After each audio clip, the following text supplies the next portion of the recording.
kan? Kita jumpa lah sana. Dia tengok.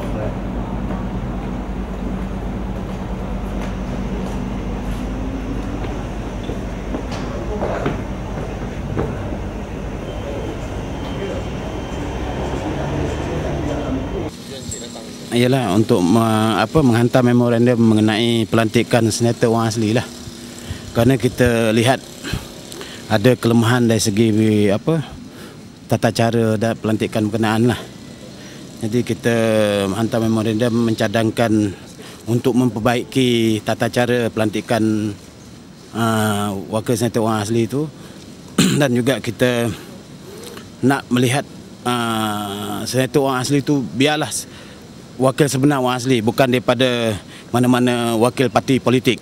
Kalau kita lihat senario senator orang asli sebelum ini, kita lihat faktor utamanya ialah datang daripada parti politik lah. Kalau kita lihat dari segi pemagahan persekutuan, perkara 45/2, dia jelas, dia mengatakan di situ Perlembagaan Persekutuan merujuk bahawa ahli-ahli Dewan Negara yang akan dilantik oleh Yang di-Pertuan Agong ialah orang-orang yang pada pendapatnya telah berbuat jasa cemerlang dan perkhidmatan awam atau telah mencapai kemajuan dalam lapangan profesion, perdagangan, perusahaan, pertanian, kegiatan budayaan atau perkhidmatan masyarakat, atau yang mewakili kaum-kaum kecil bilangannya atau yang mempunyai kelebihan mewakili kepentingan orang asli. Kalau kita lihat keadaan sebelum ini, kita lihat perkara ini tidak diambil kira oleh pihak kerajaan.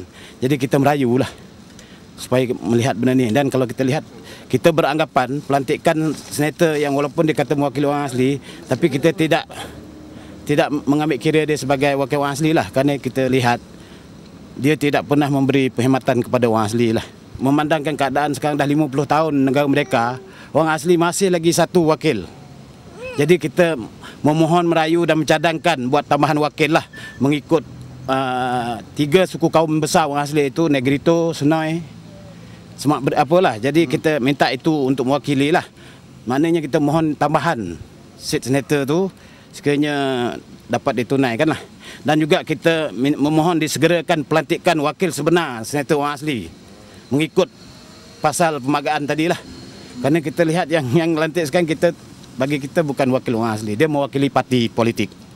Jadi ini yang kita nak. Ini adalah saya sebagai presiden atas kehendak Akak Umbi, atas kehendak masyarakat orang asli, atas kehendak pemimpin masyarakat orang asli. Itu sebab hari ini kita membawa memorandum diwakili oleh Tok Batin lah untuk sign memorandum ni, dan juga saya sebagai presiden untuk menyuarakan kehendak orang asli itu sendiri. Memang kalau kita sebelum merdeka hanya satu wakil, sampailah sekarang satu wakil juga.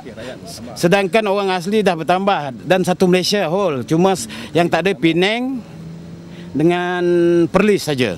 Yang lain semua ada orang asli. Jadi kita ingat, kalau hanya satu seat senator, lepas itu seat senator ni juga bukan atas kehendak orang asli. Dia kita melihat lebih menjurus kepada individu yang aktif dalam parti politik. Jadi bukan mewakili suara dan kehendak orang asli. Jadi kesan jangka panjang besok saya khawatiri.